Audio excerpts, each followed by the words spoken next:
안녕하세요. 작년에 쓰디 쓴 인생 공부를 한 사업가 40대 여성입니다. 이른 나이에 사업을 시작하며 참 많은 걸 배웠어요. 하지만 배움의 끝이 없는 게 결국 인간관계더군요. 29에 시작한 사업, 그 전쟁터 같은 곳에서 버티느라 제 청춘을 다 보냈어요. 그러다 38이 되어서야 3년 만난 사람과 쫓기듯 결혼을 준비하게 됐죠. 부모님을 비롯한 주변의 성화도 있었지만 가장 큰 이유는 아이였어요. 나이가 있다 보니 정말 더 늦어지면 아이를 갖기 힘들겠다는 조급함이 생기더라고요. 늦은 임신을 한 사람들을 보면 자연 임신이 됐다가도 유산되는 일도 작고 힘든 시험관을 하는 지인도 많았거든요. 결정적으로 저 닮은 딸 하나만 있으면 좋겠다는 남자친구의 말에 번갯불에 콩 구워 먹듯 한 결혼 준비가 시작된 거예요. 그렇게 예식장이며 청첩장이며 결혼 준비가 모두 끝난 결혼식을 보름 앞둔 어느 날이었어요. 이를 병행하며 결혼식을 준비하는 게 쉽지 않은 일이라 정신이 하나도 없던 때였죠. 예비 신랑의 엉뚱한 제안이 아무런 낌새도 없이 날아든 거예요. 그 한마디에 찬물 끼얹 듯 정신이 번쩍 들었죠. 지금 생각해보면 이 모든 사건의 신호탄이었습니다. 수아야, 내가 좀 고민을 해봤는데 말이야. 우리 아이 없이 사는 게 어때? 갑자기 그게 무슨 말이야? 딩크로 지내자는 거야? 가만 생각해보니까 이제 와서 아이 낳고 살기엔 너무 늦은 것 같아. 그리고 당신 일도 있는데 사업에 지장도 있을 거 아니야. 좀 당황스럽네. 애초에 우리가 결혼을 서두른 이유가 아이 때문이었던 거 아니야? 더도 말고 덜도 말고 나 닮은 딸 하나 있었으면 좋겠다고 한 건 당신이잖아. 그래서 당신도 나도 산전 검사부터 하고 시작했는데. 그렇지. 그래서 이제 와서 이런 이야기 꺼내는 게 맞나 싶었는데 결혼하기 전에 확실히 말해두는 게 좋을 것 같아서. 다른 사람은 몰라도 우리는 아이 없이도 잘 살 수 있는 사람들이잖아. 우리가 이 나이까지 결혼에 목매지 않았던 이유도 그거였고. 그렇긴 하지만 남들처럼 살자고 결혼을 서두른 마당에 갑자기 결혼 앞두고 아이 없이 살자고 하니까 너무 당황스러워. 그게 아니었으면 이 시기에 이렇게 쫓기듯 결혼 준비하지도 않았을 텐데. 그렇다고 우리가 영영 결혼하지 않고 살 건 아니었잖아. 좋은 게 좋은 거라고 가족으로서의 시작에 의의를 두면 되지. 내가 더 잘할게. 당신 사업 잘 될 수 있도록 내조도 잘하고. 그 사람은 화려한 말들로 상황을 포장하려 애썼지만 제 귀에는 그저 변명으로만 들렸습니다. 물론 그 사람이 아이를 그다지 반기지 않는다는 건 저도 알고 있었어요. 보통 결혼이 늦어지는 데는 저마다의 사정이 있겠지만 그 사람은 유독 가정이나 아이에 대한 욕심이 없는 사람이었죠. 35이라는 나이에 결혼 정년기를 꽉 채워 만났는데도 우리 사이에 결혼이라는 단어가 나오기까지 참 오랜 시간이 걸렸던 것도 그 때문이었을 겁니다. 그래서 저 닮은 아이 하나 있는 평범한 가정을 이루고 싶다고 말했을 때 신념을 바꿀 만큼 저를 사랑하는구나 싶은 마음도 있었어요. 그래서 결혼을 서두른 이유도 있었고요. 그러니 결혼식을 고작 보름 앞둔 시점에 던진 그 폭탄 발언은 도저히 이해할 수 없었던 거예요. 산전검사에서도 두 사람 몸에 아무 문제가 없다는 걸 이미 확인한 뒤였거든요. 머릿속이 복잡해지더군요. 건강에 문제가 없다면 대체 왜? 설마 내가 모르는 다른 이유가 있는 걸까? 급기야 제 상상은 걷잡을 수 없이 뻗어나갔습니다. 혹시 내가 모르는 숨겨둔 아이라도 있는 걸까 하는 의심까지 들 정도로요. 그 불안을 숨기지 않고 털어놓자 남자친구는 오히려 대수롭지 않게 웃으며 대꾸하더군요. 계좌 이체 내역 보여줄 테니 양육비 명목으로 빠져나간 돈이라도 있는지 확인하려면 확인하라면서요. 기혼인 지인들을 보면서 행복하겠다 싶다가도 자긴 누구의 아빠, 누구의 부모로 살기보다는 자기 자신으로 살고 싶다고 했어요. 하지만 그 말도 저를 설득하지 못했습니다. 결혼식을 고작 보름 앞둔 날, 결국 저희는 잠시 시간을 갖게 되었어요. 전 결혼식이 얼마나 남았든 아니라고 생각되면 얼마든지 결혼식을 무를 생각도 있었죠. 친구들과 지인 중 몇몇은 정 의심스러우면 사람을 써서 뒤를 캐보라고 하기도 했습니다. 진짜 흥신소라도 알아봐야 하나 고민하던 중 회사 직원 중 한 명이 그러더군요. 그 여자는 제 오른팔 같은 직원이었어요. 대표님, 사람까지 써가면서 확인해야 할 사람이라면 굳이 결혼하실 필요가 있을까요? 시작도 하기 전부터 이 정도인데 앞으로 살면서 의심스러운 순간이 올 때마다 매번 이러실 순 없잖아요. 나도 알지. 하지만 내 추측만으로 덜컥 결혼을 엎어버리는 건 너무 명분 없는 짓 같아서 그래. 내 눈으로 확인하기 전까진. 어렵게 결정하신 결혼이라는 거 알아요.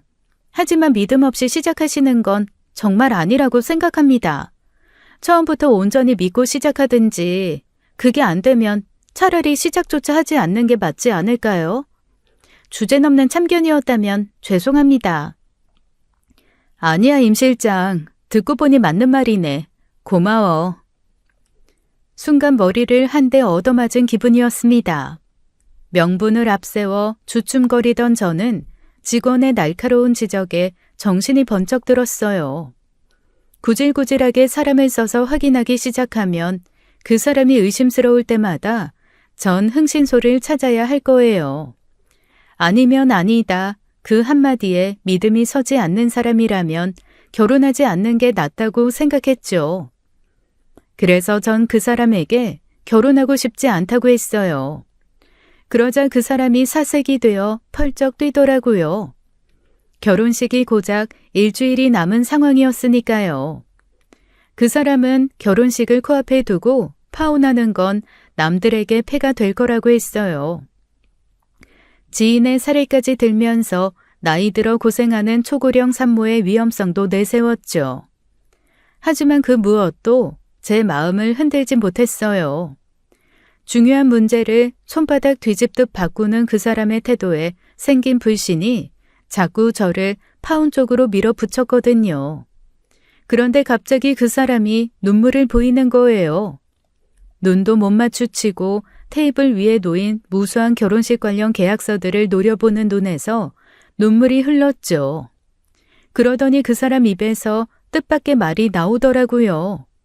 애 갖고 싶다고 하지 않았으면 너 나랑 결혼할 생각했을까? 갑자기 그게 무슨 소리야? 당연히 언제고. 대체 언제? 너는 일에 미쳐있는 달리는 폭주 기관차 같은데 도대체 언제 우리가 결혼하고 부부가 될 수 있는데 그렇게라도 하지 않으면 그냥 적당히 만나다가 적당할 때 헤어질 것 같았어. 문득 그게 불안해져서 그렇게라도 너 멈춰 세워서 결혼하고 싶었던 거라고. 뭐? 지금까지 그런 얘기 한 적 없잖아. 난 당신이 그렇게까지 결혼을 원한다고 생각하지도 못했어. 아이한테도 별로 관심이 없었고 가정에도 욕심 없는 사람이라고 생각했지. 누가 봐도 결혼보다는 일이 먼저인 여자인데 섣불리 결혼 이야기 꺼냈다가 거절당하면 남자 자존심에 얼마나 생채기가 나는지 넌 모를 거야. 서둘러 맺힌 눈물을 닦아내긴 했지만 저로선 적잖이 당황스러웠어요. 그 사람에게 확신을 주지 못했던 게 바로 저였다는 사실에 놀랐거든요. 결국 그 사람의 용기를 시작으로 저희는 더 마음을 터놓고 이야기를 했고 일단 결혼식은 올리고 아이 문제는 차차 좀 더 고민해보자는 결론에 이르렀습니다. 그리고 그 사람의 진심을 알아주지 못한 것, 바쁜 일을 핑계로 확신을 주지 못했던 것도 진심으로 사과했어요.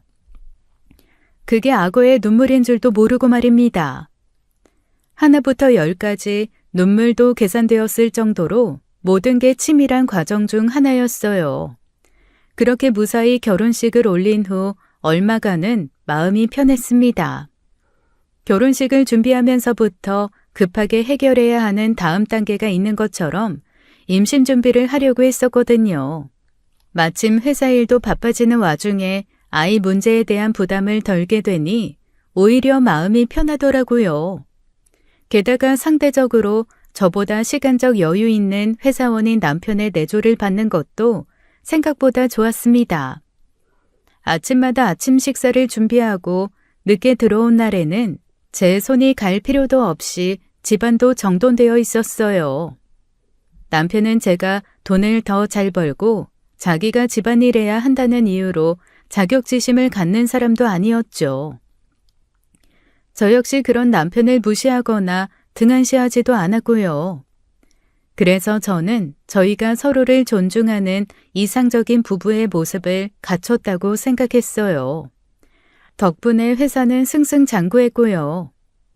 미국 대형 유통망 입점을 앞두고 마지막 라벨링 작업을 확인하느라 눈코 뜰 새 없던 어느 날이었습니다. 결혼한 지 1년 반쯤 지난 때였는데 기어이 터질 일이 터지고야 만 것이에요. 손주만 눈 빠지게 기다렸던 시어머니의 무시무시한 전화 폭격이 시작된 겁니다. 둘 다 나이가 있다 보니 결혼하기 전부터 아이부터 가지라고 말씀하시긴 했어요. 하지만 나이만큼이나 돈도 많은 며느리라서 그런지 아이 문제로 닥달하진 않으시더라고요. 신혼여행 갔다 오면서 고급 명품 스카프도 사다 드렸고 그 후에 한 달 뒤 생신 때는 가지고 싶다고 하시던 가방이 있다고 하셔서 500만 원 현금으로 드렸고요. 찾아뵐 때마다 빈손으로 간 적 없고 남편이 매달 100만 원씩 생활비 드리는 거 알면서도 모르는 척 했습니다. 주변에서 며느리 잘 얻었단 소리만 들으신다고 직접 말씀하시기도 했죠. 그런데 결혼 후 1년이 넘도록 아이 소식이 없으니 기다릴 만큼 기다렸다고 생각한 것 같아요. 예, 너 이번 주에 우리 집에 좀 들러라. 어머니, 이번 주는 제가 선약이 있어서 곤란해요. 무슨 일 있으세요? 기환 씨는 아무 말도 없던데요. 너는 꼭 집안 대소사를 기환이 통해서만 알아야겠니? 아무리 바쁘다지만 너한테 주어진 역할이 있는 건데 맏며느리 자리는 그렇게나 몰라라 해도 돼? 죄송해요, 어머니. 회사 일이 워낙 바빠서. 급한 일이실까요? 급한 일이면 급하지 급하다 마다. 지금 그 일보다 너한테 급한 일이 뭐가 있겠니? 왜 소식이 없어? 결혼하자마자 애 갖겠다더니 왜 1년이 훌쩍 지났는데도 애 소식이 없느냐고. 그러게 내가 진작에 병원 가서 시험관 하라고 했잖아. 니들 나이에 가만히 있으면서 삼신할미한테 애 점지해달라고 하는 것도 염치 없는 거야 이거사. 아, 그게요 어머니. 내가 설마 하니 노심초사하는 마음으로 묻는데 애 안 낳을 작정은 아닌 거지? 나는 너 그렇게 바쁘게 사는 거 볼 때마다 불안해 죽겠어. 일을 그렇게 해서는 어디 기환이 밥이나 제대로 챙겨주고 있는 거야? 아무리 세상이 바뀌었다지만 여자가 할 일이 따로 있는 건데 애는 남이 낳아주지도 못해. 그건 알고 천하태평인 거야? 시어머니께서는 아침 대바람부터 목소리를 높이며 호통을 치셨어요. 물론 어머님의 마음은 충분히 이해했습니다. 어머님뿐이겠어요. 내심 손주를 바라시는 마음이야 저희 부모님도 매한가지였거든요. 물론 저희 집은 결혼 전 갈등 상황을 다 아시니 별말 없으셨지만요. 문제는 저희 집도 다 아는 그 속사정을 남편은 시댁에 솔직하게 말하지 않았다는 거였어요. 제 입으로 할 말은 아닌 것 같아 할 말을 삼키고 남편에게 해결하라고 했죠. 하지만 남편은 소극적이더라고요. 시어머니께서는 고지식한 옛날 분이시라 설명해도 이해하지 않으실 거라면서요. 굳이 입 아프게 설명하고 잔소리만 듣느니 그냥 하시는 말씀을 한 귀로 듣고 한 귀로 흘리라는 거였어요. 그러니까 한마디로 그냥 저보고 참으라는 것이었죠. 그 일로 남편과 처음으로 큰 싸움을 했는데 시간이 지나도 상황은 나아지는 게 없었습니다. 어머님 폭언은 나날이 심해졌고 어머님께 있어서 저희 부부한테 아이가 생기지 않는 이유는 오로지 제 탓이었어요. 나이든 며느리 들이는 게 아니었다. 중고를 사는 게 낫지. 이래서 재고와 떨이는 쳐다봐서도 안 된다는 막말도 했죠. 남편의 기다려 달라는 말만 믿던 저는 이런저런 스트레스가 쌓여 쓰러지기에 이르렀어요. 결국 제가 직접 어머님을 만나 단판을 지었죠. 저희 부부가 아이를 갖지 못하는 건 제가 아니라 당신 아들 뜻이라고요. 전 솔직히 말하면 해결이 될 거라고 생각했는데 그건 제 오산이었습니다. 어머님은 그걸 인정하지 않으셨거든요. 여우 같은 게 곰 같은 아들 구워 삶아 되지도 않는 핑계를 댄다며 난리를 쳤고요. 남편이 나서도 소용이 없었어요. 어머님 입장에선 대역죄를 지은 건 남편인데 남편이 듣는 건 고작해야 팔불출 반푼이더군요. 저는 아무도 찾지 않는 재고와 떨이 취급받는 위아래도 모르는 망할년 소리까지 들었는데요. 같이 살아 문제되는 건 갈등이 해결되지 않았는데도 매일같이 얼굴을 봐야 한다는 거였습니다. 그게 너무 싫더라고요. 그래서 그러면 안 되는 줄 알면서도 집에 가는 시간이 조금씩 늦어졌고 자정이 넘도록 들어가지 않는 날도 있었습니다. 어디야? 사무실. 언제 들어올 건데 지금 몇 시인 줄 알아? 바빠. 일 끝나는 대로 들어갈 거야. 수아야, 너 엄마 문제 때문에 그러는 거야? 말은 바로 해야지. 어머님이 아니라 당신 때문 아니야? 기다려줘. 엄마 지금이야 저렇지. 결국 포기하실 거라니까. 그럼 포기하시면 그때 가서 말해. 지금은 당신이랑도 어머님이랑도 할 말 없으니까. 그렇다고 집에 안 들어오는 건 좀 아니지 않아? 아무리 문제가 있어도 외박은 아니지. 말했잖아. 바쁘다고. 외박 아니고 좀 늦는 것뿐이야. 그때였어요. 야근하며 제 일을 돕던 임 실장이 대표실로 들어와 뭔가 물었죠. 그래서 간단한 대답을 했을 뿐인데 갑자기 남편이 나를 세우며 묻더군요. 옆에 누구야? 지금 누구랑 같이 있어? 임 실장이야. 사무실인데 이 시간에 누구랑 같이 있겠어? 임 실장이 아직도 퇴근을 안 했다고? 처리할 일이 있어. 내가 하겠다니까 같이 돕겠다고 남았어. 아무리 임 실장이라도 그렇지. 이렇게 늦게까지 자진해서 초과 근무를 한다고? 다른 사람도 아니고 임 실장이야. 이 회사 뼈대 세울 때부터 같이 했던. 무슨 말을 하고 싶은 건데? 내가 지금 남자랑 같이 있기라도 한다는 거야? 괜히 할 말 없으니까 사람 이상한 사람 몰고 있어. 끊어. 지긋지긋하다, 질린다. 그런 감정으로 전화를 끊어버렸어요. 신혼 초에 싸운다는 사람들 이해가 되지 않았는데 이런 기분이구나 싶더군요. 연애할 때 몰랐던 모습들도 보이고 남편에 대한 실망이 너무 컸습니다. 전화를 끊고 나서 한참 숨고르기를 하고 있을 무렵 어느샌가 임 실장이 들어와 있었습니다. 마음의 안정에 그만한 게 없다는 듯 때맞춰 따뜻한 김이 피어오르는 차 한 잔을 가지고요. 임 실장은 제 입속에 혀같이 구는 사람이었어요. 많은 사람들을 부려봤지만 그렇게 눈치 빠르게 제게 필요한 걸 내주던 사람은 드물었죠. 나이는 저보다 5살이 더 어리지만 가끔은 언니 같다는 생각이 들 정도로 속이 깊은 사람이었습니다. 임 실장을 처음 만난 건 제주도였어요. 남자친구와 2주년 기념으로 잠깐 시간을 빼서 여행을 갔었거든요. 그런데 하필 잠시 자리를 비운 그때 회사에서 문제가 생긴 거예요. 일본 쪽 관계자와 연락해야 하는 상황에 담당 직원이 말도 없이 퇴사를 해버린 겁니다. 까다로운 일본을 상대로 꽤 의미 있는 진전을 앞두고 있던 시기에 성분 분석표와 각종 서류, 그쪽에서 요구한 샘플 피드백까지 그 방대한 데이터를 담은 컴퓨터에 비밀번호를 걸고 잠적해버린 거예요.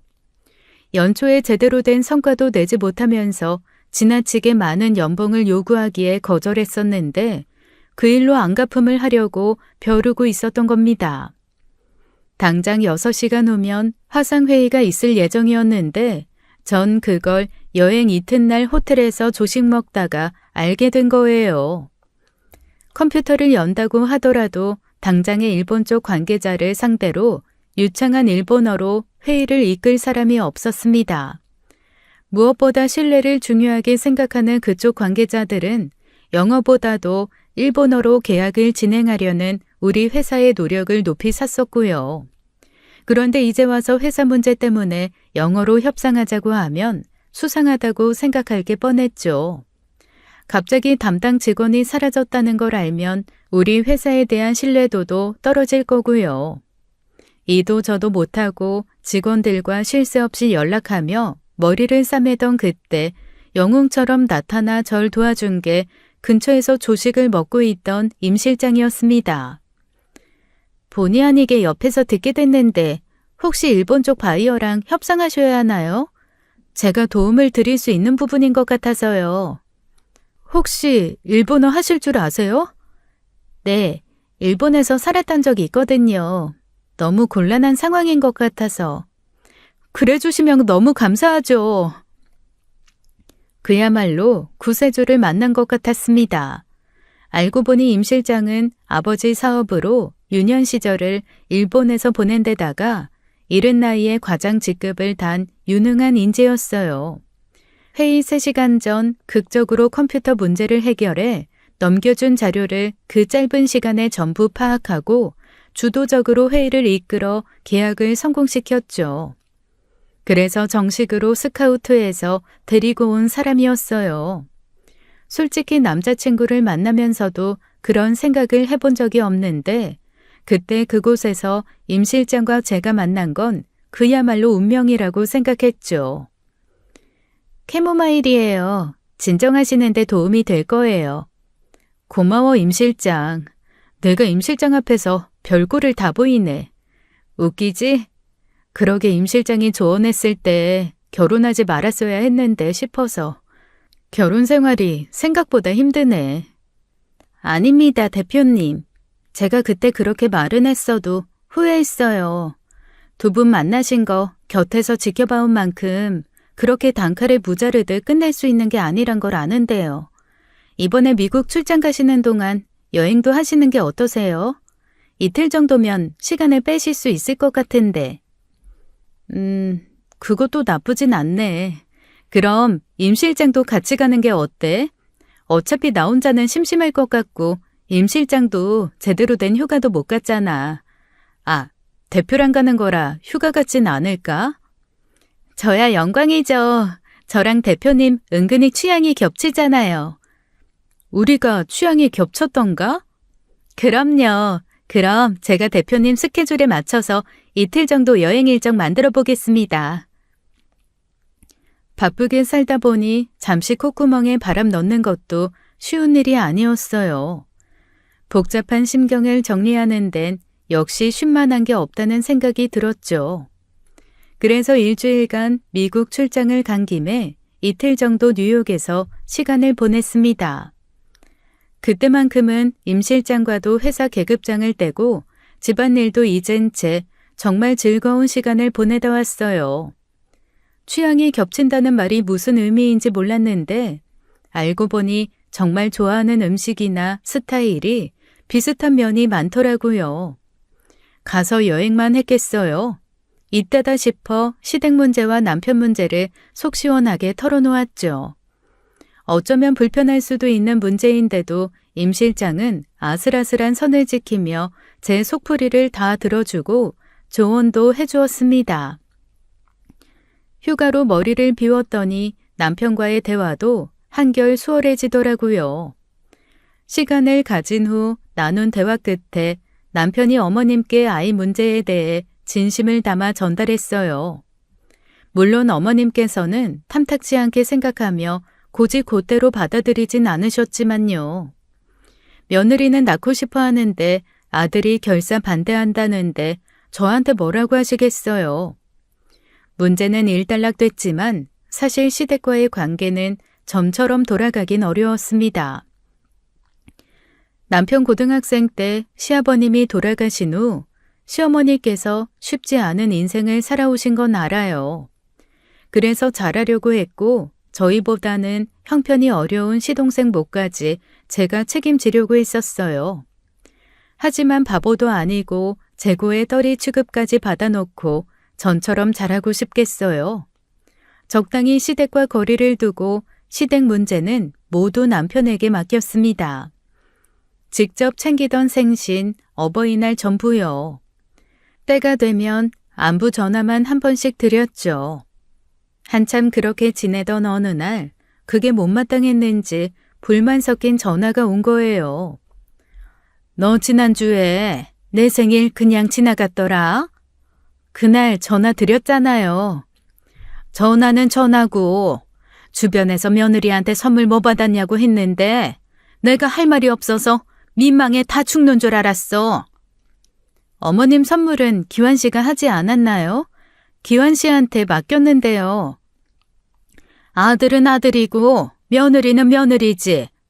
기환이 그게 준 거라곤 꼴랑 100만 원인데 기환이 걔가 뭘 한다고 선물을 걔한테 맡겨? 어머니, 100만 원이면 저희 부부가 드린 선물인 셈 쳐도 충분한 것 같은데요. 그러니까 그건 기환이가 준 거지 네가 준 건 아니잖아. 내가 뭐 선물 바라고 그러는 게 아니라 그래도 명색이 사업한다는 며느리인데 꼴랑 아들한테 백 받고 끝났다는 얘기하면 네 얼굴에 먹칠하는 거라 그래. 남들이 뭐라고 하겠니? 사업한답시고 애까지 안 갖는 며느리 주제에 시어머니 생일 하나도 제대로 못 챙긴다고 손가락질할 거 아니야. 그 전화를 받고 얼마나 기가 막혔는지 모릅니다. 아들이 보내준 100만 원에 만족하지 못한 것도 그렇지만 입은 삐뚤어졌어도 말은 바로 하랬다고 제가 사업하느라 애를 안 갖는 건가요? 기가 막혀 말문이 턱 막히려던 순간 묘수가 떠올랐죠. 어머니, 그렇게 생각하실 것 같은 지인들 다 모아주시겠어요? 어머, 그래? 이제야 좀 뭔가 해야겠다 싶니? 생각해보니까 식사 정도는 대접해서 어머니 면은 세워드려야 했는데 싶어서요. 제가 괜찮은 한정식 식당으로 모실게요. 어머님은 신이 나서 전화를 끊으셨어요. 그 길로 사업차 자주 방문하는 한정식 식당을 예약했죠. 그렇게 어머님 지인 5명을 모시고 식사를 했습니다. 산의 진미로 차려진 식탁 앞에서 어머님은 고개를 빳빳이 들고 우쭐대셨어요. 식사가 시작되니 아니나 다를까 불편한 얘기가 한마디씩 나오더라고요. 기환이 처만한 며느리도 없다지만 그래도 세상 효도는 손주인데 진수성찬으로 삼시세끼 깔아주면 뭐해? 손주로 효도할 생각은 없어? 으이구 별소리를 다 한다. 애 낳으면 뭐해? 이렇게 바쁜 사업가 며느리인데 결국 노년에 내 허리 손목 다 내주고 손주 봐줘야 할 거. 돈이 최고야. 영심이만 며느리가 진짜 효도하는 거라니까. 돈이 이렇게 많은데 시어머니를 왜 부려먹어? 돈 주고 사람 쓰겠지. 혹시 안 생기는 거야? 나이가 많으니 그럴 수도 있지. 그러게 여자는 다 때가 있는 건데. 괜한 소리 하지 말고 먹기나 해. 제사상 차려놨어? 먹으라고 차린 밥상 앞에서 왜들 그래? 속에서 부글부글 끓는 소리가 연달아 이어지던 때 어머니께서는 제 눈치를 살피셨어요. 괜한 소리 하진 않겠지. 그만한 눈치는 있겠지 싶으면서도 불안해하는 기색이었죠. 하지만 전 가만히 있을 생각이 없었습니다. 제가 왜 그런 자리를 마련했는데요. 아유, 저야 마음은 이미 둘은 낳고도 남았죠. 근데 떡 줄 사람은 생각도 없는데 혼자 김치국 마실 순 없잖아요. 그게 무슨 말이야? 떡 줄 사람은 생각도 없다니? 기환이 말하는 거야? 얘가 무슨 소리를 하는 거야? 예, 가서 여기 도라지 부침 좀 더 달라고 해라. 사람이 몇인데 반찬이. 잠시만요, 어머님. 어머님 지인분들이 오해를 하고 계시잖아요. 사실 제가 일에 욕심이 많긴 하지만 서둘러 결혼한 이유는 아이 때문이었거든요. 근데 기환 씨가 갑자기 아이 없이 살자고 해서 얼마나 난처했는데요. 어머, 그게 정말이야? 기환이가 왜? 정말이죠. 어머님도 계신데 제가 왜 그런 걸로 거짓말을 하겠어요. 그것 때문에 저희 결혼도 엎어질 뻔했었어요. 제가 애 낳을 거 아니면 결혼하지 말자고 했었거든요. 결국 사랑하니까 여기까지 왔지만요. 어머머, 아니 왜? 영심아, 며느리가 일하느라 바빠서 애 생각이 없어서 미치겠다고 하지 않았어? 아니, 그게... 영심이 이게 거짓말을 했네. 왜 그런 거야? 괜히 속사정도 모르고 남의 집 귀한 딸 흉만 봤네. 기환이 그건 왜 애도 없이 살자고 한 건데? 혹시 씨 없는 수박 아니야? 뭐? 말도 안 되는 소리. 우리 기환이가 무슨 씨 없는 수박이야? 그러면 왜 멀쩡한 남녀가 결혼까지 해서 애도 없이 살아? 몸에 하자가 있으니까 선수 친 거 아니야? 요즘 젊은 애들이라 그렇지. 뭐 결혼하면 다 애 낳고 살게? 애 없이도 잘 사는 애들이 얼마나 많은데. 얼렐레? 언제는 애도 없이 둘이 얼마나 잘 사는지 보자고 펴놓고는.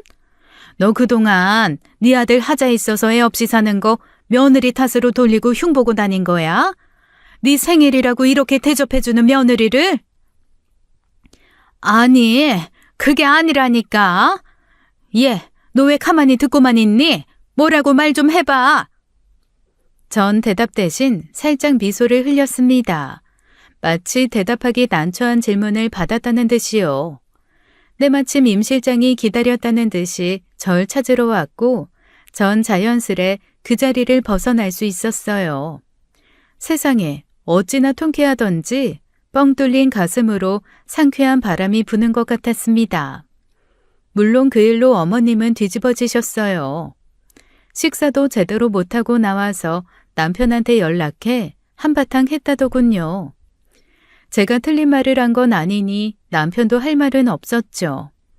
그렇게까지 해야 했냐는 볼멘 소리는 있었지만요. 그래도 더는 거슬리는 이야기는 하지 않겠구나 싶었습니다.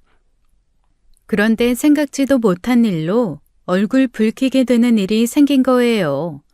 이 어처구니 없는 사연을 듣는 여러분들께서도 전혀 예상하지 못하셨을 겁니다. 여느 때처럼 바쁘게 일을 하던 중 느닷없이 어머님으로부터 전화가 왔어요. 그 일이 있고 나서는 한 달이 넘은 시점이었죠. 받지 않았더니 연달아 왔고 결국 마지못해 받았습니다. 그 일 이후 한 번도 먼저 연락한 적이 없는데 그렇다고 계속 연락을 안 하고 살 수도 없었으니까요. 그런데 전화를 받았더니 다짜고짜 고함을 빽 내지르는 게 아니겠어요? 어찌나 놀랐는지 심장이 다 벌렁벌렁 뛰었죠. 예, 너 대체 뭐 하는 애니? 어머니, 갑자기 무슨 일이세요? 내가 진짜 기가 막히고 어이가 없어서 진짜. 너 그 여자랑 무슨 사이냐? 에? 여자요? 맨날 너 데리러 오고 같이 다니는 그 직원 말이야. 무슨, 임 실장 말씀하시는 거예요? 임 실장은 직원이죠. 직원은 무슨, 내 눈을 속여라. 다른 사람은 몰라도 내 눈까지는 목속이지. 내가 이상하다 했어. 아무리 생각해도 기환이가 그럴 애가 아니거든. 그 순진하고 착해 빠진 녀석이 네 바람막이를 했으면 했지. 남들 다 갖는 애도 없이 살겠다니 내 아들이 그렇게 칠푼이가 아니거든. 어머니, 알아듣게 설명하세요. 일하는 사람한테 전화해서 다짜고짜 그게 무슨 경우 없는 말씀이에요. 내가 차마 흉측해서 입에 담지도 못하겠다. 악독한 것. 어쩜 그렇게 사람을 감쪽같이 속이고 바보 취급을 해? 사도는 널 그렇게 가르쳤니? 하기사, 제대로 못 가르쳤으니 애가 괴물이 됐겠지? 어머니, 지금 그 말씀 선 넘으신 거예요. 선을 넘은 건 너지. 어딜 같이 호모 주제에 내 아들이랑 결혼을 하고. 이거 사기야. 완전히 사기라고. 네? 호모요? 지금 저더러 호모라고 하셨어요? 그럼 호모지. 여자랑 남자처럼 연애질하고 다니는 게 호모지 그럼 뭐야? 제가 언제 여자랑 연애질을 하고 다녔다고 그러세요? 내가 다 봤다. 내 두 눈으로 똑똑히 봤다고. 네가 그 여자애랑 막 이렇게 얼굴을 잡고 막 어휴 흉측해. 내가 둘이 꼭 붙어 다니는 게 이상하다고 생각했지. 아무리 일이라도 그렇지 이상하다고 생각했어. 어머님은 절더러 여자랑 연애하는 호모, 그러니까 레즈비언이라고 하시는 거였어요. 상상이나 되시나요? 여러분들 중에 회사 동료랑 같이 다닌다는 이유만으로 호모라는 오해를 받아본 적 있으세요? 그것도 시어머니께요. 너무 기가 막혀서 어디서부터 항변을 해야 할지 감도 안 잡히더라고요. 상식적인 문제가 들어와야 상식적으로 대응을 하죠. 행정복지센터에 찾아와 키우는 강아지를 호적에 넣어달라는 민원인을 상대하는 심정이 바로 이런 게 아닐까 싶었습니다. 제가 아무 말도 못하자 어머니는 얼씨구나 싶어 더 몰아붙였어요. 어머니께서 저희 집에 오신 적이 있는데 그때 절 데리러 왔던 임 실장을 만나보더라고요. 비서도 아니고 제 스타일리스트도 아니지만 임 실장은 시키지도 않은 일도 제 능력껏 해내는 사람이었습니다. 공교롭게도 그날은 중요한 미팅이 있던 날이었어요. 그래서 출발하기 전 임 실장이 제 화장과 옷매무새 머리를 좀 만져주었죠. 그래봤자 요모조모 살피며 화장이 까진 부분에 퍼프를 몇 번 눌러주는 것, 흘러내린 잔머리를 정돈해준 것 정도였겠죠. 각도에 따라서 오해할 수 있는 부분도 있었을 수 있지만 상대가 남자도 아니고 여자잖아요. 아무리 세상이 변했다고 하지만 회사 직원이랑 함께 붙어있는 며느리를 보고 그런 오해를 하는 사람이 어딨나요? 어머니는 자기 아들이 애를 낳고 싶지 않다고 했던 걸 이렇게나 인정하고 싶지 않았던 거예요. 듣자 하니 오히려 피가 차갑게 식으면서 이성이 찾아지더군요. 뭐라고 하거나 말거나 일방적으로 전화를 끊어버렸습니다. 아니나 다를까 부재중 전화가 미친 듯이 걸려왔죠. 그제야 이 결혼에 대한 심각성이 가슴 깊이 와닿더라고요. 시댁 문제로 헤어지는 사람들 건너 드러나 봤지 제 일이 될 거라곤 생각지도 못했어요. 대표님, 무슨 일 있으세요? 아니, 임 실장, 변호사 좀 알아봐 줄 수 있어? 이혼 변호사. 이혼 변호사요? 대표님, 이혼하시게요? 아무래도 준비해야겠어. 여차하면 소송을 해서라도.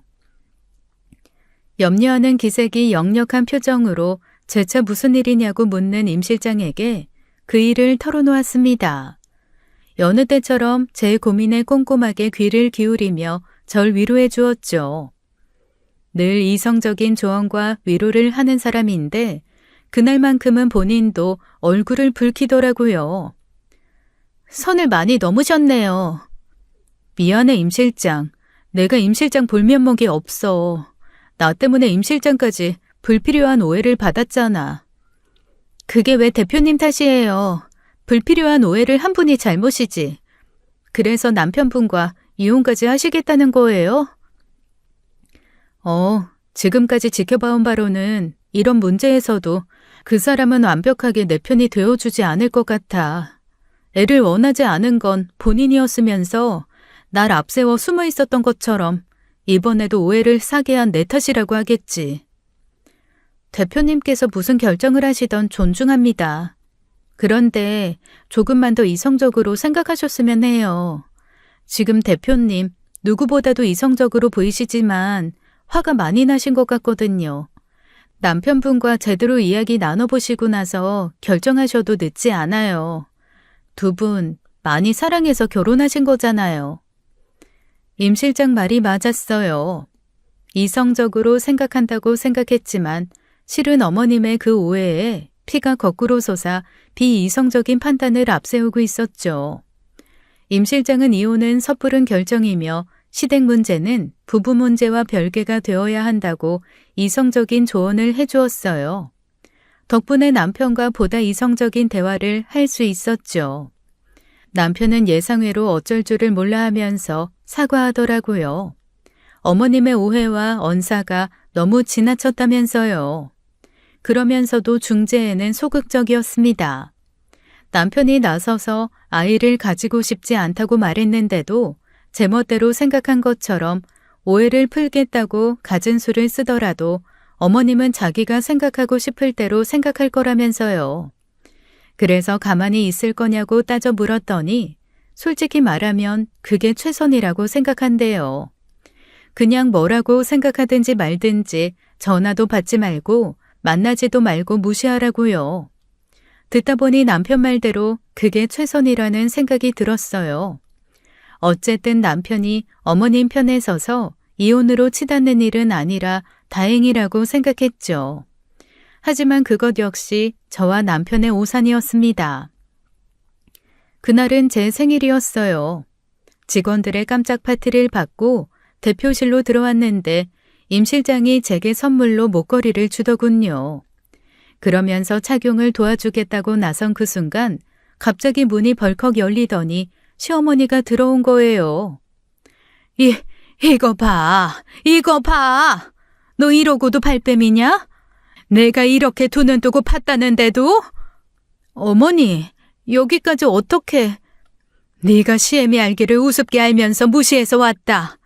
밖에 있는 네 직원들도 다 알고 있는 거야? 다 한통 속으로 둘이 그렇고 그런 사이라는 거 규환이 속여먹고 있는 거야? 그런 거 아니라니까요. 오늘 제 생일이에요. 그래서 임 실장이 저한테 선물한 목걸이 착용 도와준 거고요. 아, 그러셔? 세상에 어떤 직원이 대표 선물이라고 그 비싼 선물을 다 해줘? 둘이 그렇고 그런 사이니까, 응? 내가 알아보니까 이 호모 것들이 아주 무시무시한 것들이더라. 세상 사람들 눈은 무섭지, 평범하게 사는 척은 해야겠지. 그러니까 만만하고 순진한 남자 꼬셔다가 사기 결혼을 해놓고 뒤에서 이 짓거리 하는 거야. 멀쩡한 우리 기환이만 병신 만들어 놓고 둘이 좋은 짓만 하는 거지. 어머니, 말 가려하세요. 그런 식으로 말씀하시면 여기 이 직원이 명예훼손으로 고소할 수도 있어요. 해라, 해.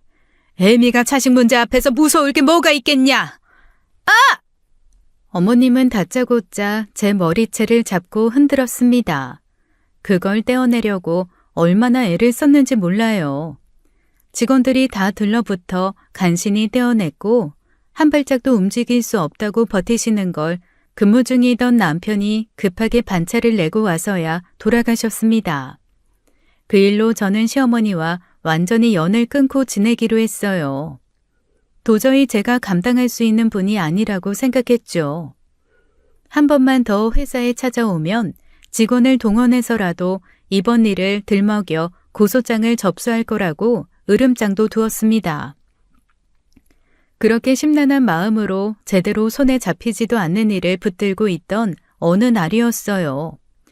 사건이 엉뚱한 곳으로 튀었어요. 프랑스의 한 유통사의 담당자로부터 온 메일이 온 겁니다. 지난번 우리가 보낸 샘플의 전 성분표가 프랑스 보건당국의 기준에 맞지 않아 보완을 요구했는데 왜 보름이 지나도록 회신이 없냐는 재촉이었어요. 메일을 받고 좀 의아했죠. 그 일을 전적으로 담당하고 있던 임 실장이 분명히 사흘 전에 제게 그랬었어요.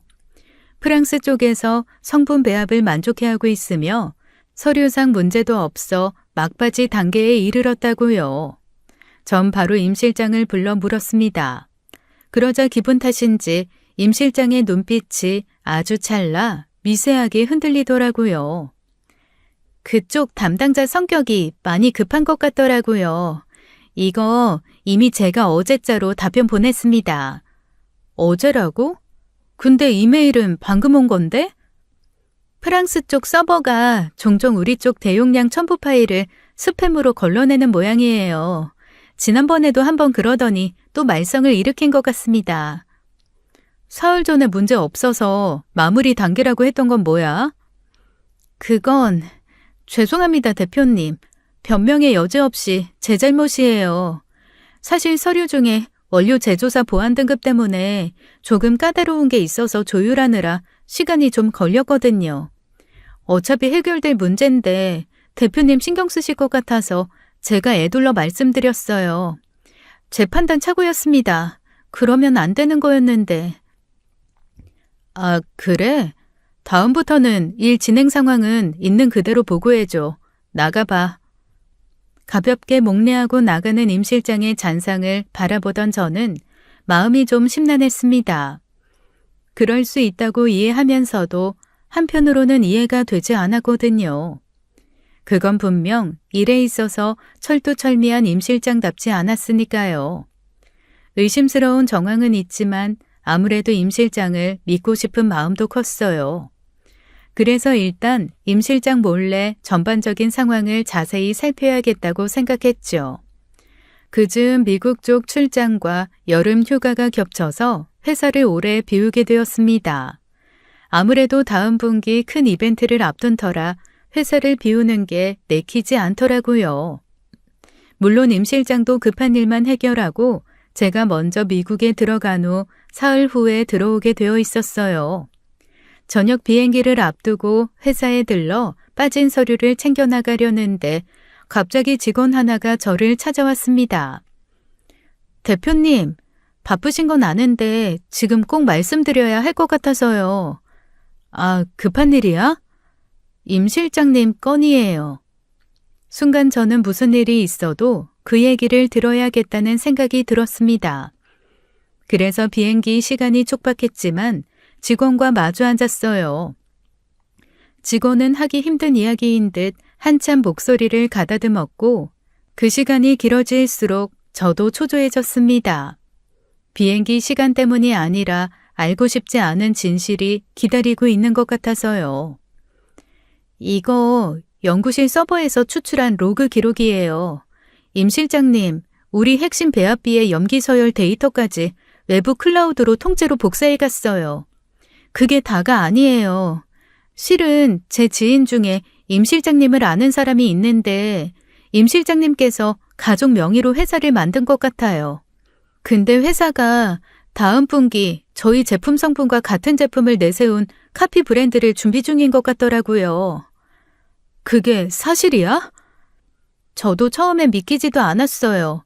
업계에 그런 소문들이 많이 돌긴 하지만 아니 땐 굴뚝에 연기 나진 않잖아요. 그동안 모든 일을 독단적으로 처리하는 방식도 그렇고 한 번은 대표님께 면담을 드려야지 했었어요.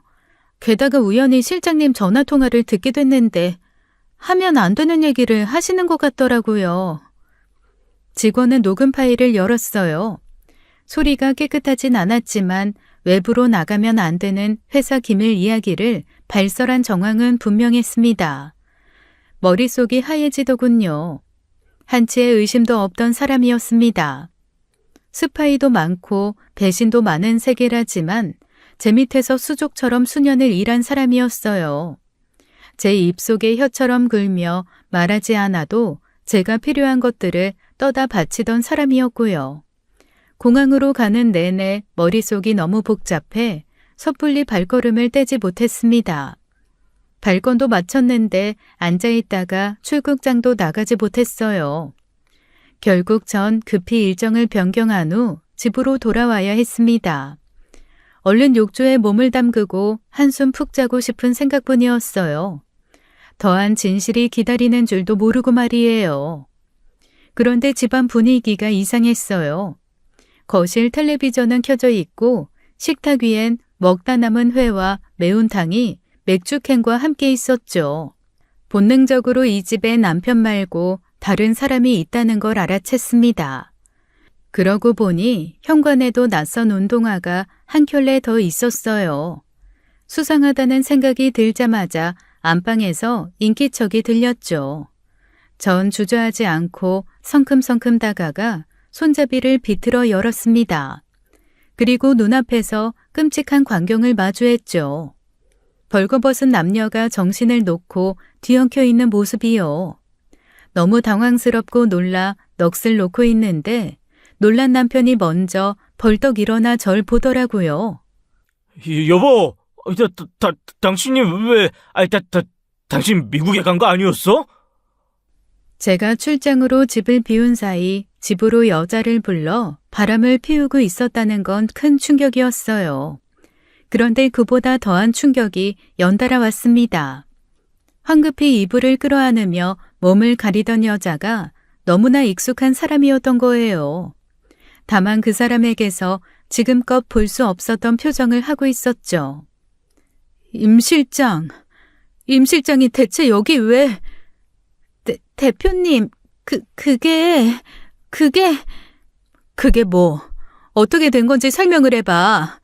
임 실장 설명 하나는 똑부러지게 하는 사람이잖아. 하지만 임 실장은 멍청한 금붕어처럼 입만 빠끔거리며 아무 말도 하지 못했습니다. 이해가 되는 게 하나도 없었어요.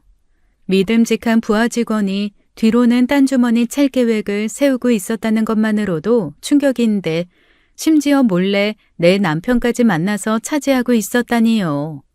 너무 황당한 일이라 화도 안 나더라고요. 임 실장을 처음 만난 자리에도 남편이 있었으니 서로 안면이 있는 사이긴 했습니다.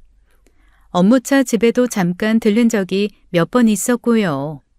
하지만 그래봤자 함께 일한 수년간 서로 대면한 게 손에 꼽을 거예요. 따로 연락하고 지낼 사이도 아니었고 제가 상담할 때도 임 실장은 남편을 마치 잘 알지 못하는 상대처럼 말하곤 했고요. 상황 파악이 끝났는지 남편은 제 앞에서 무릎을 꿇었습니다. 난 이렇게까지 할 생각은 없었어. 근데 임 실장이 오늘 당신 출국했으니까 그래도 된다고 밀고 들어온 거야. 그래. 저 회랑 맥주 사가지고 하늘에 맹세코 이런 일은 오늘이 처음이야. 난 절대 당신 배신할 수 없다고 했는데 임 실장 이 여자가 날 몰아붙인 거라고. 이봐요, 한기환 씨. 남은 업무가 있다는 사람한테 회 생각 난다고 먼저 연락한 건 그쪽이잖아요. 그거야. 그냥 생각이 난다고 한 거지. 누가 같이 먹댔어? 애초에 저한테 먼저 접근한 건 한기환 씨잖아요. 제주도에서 만난 그날부터 저한테 연락하면서 접근한 건 이 사람이에요. 그래서 전 대표님이랑 한기환 씨가 헤어질 거라고 생각했었어요. 내가 언제 헤어진댔어? 수아가 당신한테 관심 있어 보이니까 당신 스카우트 하는데 도움이 될까 싶어서 그랬던 거지. 그런 사람이 내 방에... 임 실장은 차마 말을 끝맺지 못하고 배신감 서린 눈으로 남편을 바라보았습니다. 믿기지 않지만 남편 바람에 대한 추궁은 뒤로 미뤄야 했어요. 어차피 그 사실은 제 눈으로 직접 목격했으니 사실관계가 달라지진 않을 테니까요. 문제는 회사, 임 실장의 배임 문제였습니다. 임 실장 가족 명의로 만든 회사가 있어? 네? 그게... 대표님, 그건요. 그 회사에서 우리 회사 카피 브랜드를 만든다는 제보를 받았어. 사실이야? 아니, 대표님. 회사 원료 배합 기술을 비롯한 기밀사항 누출한 적 있어 없어? 대표님. 사실인지 아닌지 그것만 말해. 재차 지속된 추궁에도 임 실장은 대답하지 못했습니다. 사실이라는 거겠죠. 이래서 등잔 밑이 어둡다고 하나 봐요. 전 제가 바보처럼 살진 않았다고 생각합니다. 두 사람에게서 그 어떤 낌새도 느끼지 못했을 만큼 두 사람이 철저했다고 생각해요. 둘 다 당장 나가. 여보! 당장 나가라고! 하지만 남편과 임 실장의 만남에는 더 어마어마한 게 숨겨져 있었어요. 대체 언제부터인지 가늠도 되지 않았습니다. 남편은 몇 날 며칠 그 여자와 정리했다고 용서를 구했어요. 물론 저는 상대도 하지 않았지만요. 며칠 후 임 실장은 늦은 오후가 돼서야 초췌한 몰골로 찾아왔더군요. 대표실에 들어서자마자 무릎을 꿇고 앉았어요. 전 이미 변호사를 써서 민 형사 고소장을 보낸 후였죠. 역시나 임 실장은 모든 것을 사실대로 얘기하겠다고 합의를 요구했습니다. 혼자 죽진 않겠다는 듯 제가 행여 남편을 용서할까봐 불륜 증거까지 자진납부하면서요. 그건 남편과 얼굴을 맞대고 다정히 찍은 사진이었는데 그 사진 속 배경이 눈에 들어오더라고요. 이건... 맞아요. 대표님을 처음 만났던 제주도 호텔. 거기에요. 대표님을 만나고 난 후 이튿날 제 방에 찾아오신 게 시작이었어요. 이른 아침이었죠. 뭐? 임 실장을 만났던 그 이튿날이라고? 순간 머리를 한 대 맞은 것 같았어요. 함께 2주년 여행을 떠난 날 기적처럼 임 실장을 만나 도움을 받은 그때 일이었어요. 이튿날 전날의 피로감에 오전 내내 잠을 잤었는데 생각해보니 남편은 그날 일어나자마자 조식을 먹고 운동 나가겠다고 방을 나갔었어요. 그런데 남편이 향한 곳이 헬스장도 레스토랑도 아닌 다른 여자의 방이었다니요. 솔직히 말씀드리면 그땐 별 생각 없이 함께한 거예요. 그런데 시간을 보내고 난 뒤 대표님 생각이 나더군요. 대표님 참 멋있는 분 같았거든요. 이 남자는 결혼까진 할 사람이 아니다. 제 딴엔 제 얼굴에 먹칠을 하더라도 그걸 알려드리려고 찍은 사진이었어요. 그 만남이 2번, 3번 이어질 줄은 저도 몰랐고요. 그래, 내 남편 문제는 그렇다 치자. 회사는? 내 밑에서 내 수족처럼 움직인 이유가 전부 배신을 위한 거였어? 드릴 말씀이 없습니다. 하지만 그것도 처음엔 남편분께서 생각하신 거였어요. 한규환 씨는 대표님께서 회사를 그만두길 바라셨으니까요. 내 남편이 내 회사를 망하게 하려고 했다는 거야? 대체 뭐 때문에? 대부분의 남자들은 자기 와이프가 자기보다 잘 나가는 걸 바라지 않아요. 대표님 남편분은 그렇게 넓은 아량을 가지신 분도 아니고요. 물론 한기환 씨 이야기를 듣고 구체적인 플랜을 만들어서 실행한 건 저지만 그래도 저 대표님 존경했어요. 죄송합니다. 아이를 갖자던 남편이 갑자기 딩크로 살자던 이유도 다 임 실장과 연관돼 있었어요. 두 사람은 처음부터 계획적이었던 겁니다. 저와 결혼해 회사의 규모를 키운 이후 임 실장이 기밀을 빼돌려 만든 회사가 성공하면 그때 제 회사를 망하게 할 작정이었던 거예요. 임신을 못하게 한 건 임 실장의 지시였고 후에 제가 망하면 남편은 이혼 후 임 실장과 새로운 가정을 꾸릴 계획이었던 거죠. 모든 일에 본인들이 생각한 타이밍이 맞아야 했고 그래서 임 실장이 제 이혼도 막은 거예요. 심지어 시어머니께서 저를 호모라고 생각하게 만든 것도 그 두 사람의 계략이었습니다. 일이 뜻대로 진행되면 이혼 심리 때 써먹으려고 증거까지 만들어 뒀더군요. 그래봤자 정상적인 사람이라면 오해하는 게 더 이상한 사진 몇 장이 다였지만요. 모든 진실을 들었지만 전 임 실장을 용서하지 않았습니다. 임 실장 문제는 그쪽에서 항소하는 바람에 여전히 진행 중인데 남편과는 깨끗하게 끝냈어요. 소송 과정이 알려지면서 임 실장은 업계에서 사장됐고 남편 역시 그 일이 회사에 불거지면서 눈치보다 자발적 퇴사를 한 모양이에요. 취향이 겹친다더니 그 말도 결국 남편을 두고 한 말이었고요. 처음엔 남자 바람 한때라며 자기 아들 감싸던 시어머니께서는 아들이 매달 지원한 생활비가 며느리 주머니에서 나왔던 거라는 것을 알고 뒤늦게 설설 기더군요. 자기가 호되게 혼내서 정신을 차렸으니 한 번만 봐달라고요. 노년의 백수 아들 밥상 차리게 됐으니 어머님도 급하셨을 거예요. 하지만 기차는 이미 떠났고 다시 돌아올 일도 없습니다. 그 일로 전 사람은 가족이라도 함부로 믿는 게 아니라는 슬픈 교훈을 얻었어요. 아이러니하게도 사람들과 일정한 거리를 두니 오히려 회사는 더 탄탄히 움직이더군요. 불행 중 다행인 건 회사는 여전히 건재하고 앞으로도 성장 가능성만 남았다는 겁니다. 회사 일이 바쁜 덕분에 그 지저분한 사건은 변호사에게 맡겨두고 집중할 수 있었어요. 뒤는 돌아보지 않으려고요. 인생 비싸게 배웠다는 셈치고 임 실장 교도소 배웅이 끝나면 깨끗이 잊어버리려고 합니다. 전 앞으로 나아가야 하는 사람이니까요. 지금까지 사연 읽어주는 남녀였습니다. 끝까지 시청해주신 여러분 감사드리며 저희는 다음 사연으로 돌아올게요. 감사합니다.